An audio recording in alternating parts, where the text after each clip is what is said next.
അഹല്യാഭായി ഹോൾക്കർ 300-ാം ജന്മവാർഷിക ആഘോഷത്തിന്റെ ഭാഗമായി കോഴിക്കോട് സ്മൃതി സംഗമം സംഘടിപ്പിച്ചു.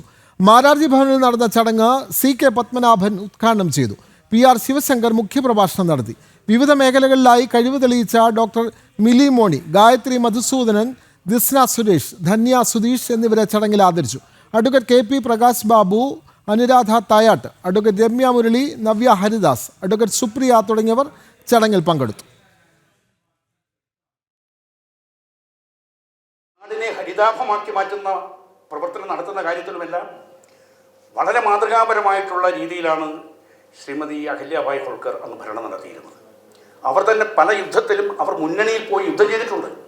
അഹല്യാഭായി ഹോൾക്കർ എന്ന് പറഞ്ഞ ഭരണാധികാരി സ്ത്രീകളുടെ സ്ത്രീ ശാക്തീകരണത്തിന് വേണ്ടി, അവർക്ക് തൊഴിൽ കൊടുക്കുന്നതിന് വേണ്ടി, അവർക്ക് ആത്മാഭിമാനകരമായി ജീവിക്കുവാനുള്ള സാമ്പത്തിക സാഹചര്യങ്ങൾ സൃഷ്ടിച്ചു കൊടുക്കുന്നതിന് വേണ്ടി അവരുണ്ടാക്കിയിട്ടുള്ളതാണ് ഈ മഹേശ്വരി എന്ന് പറയുന്ന കൂട്ടായ്മ. അതിലാണ് മഹേശ്വരി സാരികൾ ഉൽപ്പാദിപ്പിക്കുന്നത്. ഇന്നും അതിന് വലിയ തരത്തിലുള്ള പ്രസക്തി, പ്രചാരവും അവിടെ ഉണ്ട് എന്നാണ് പറയുന്നത്.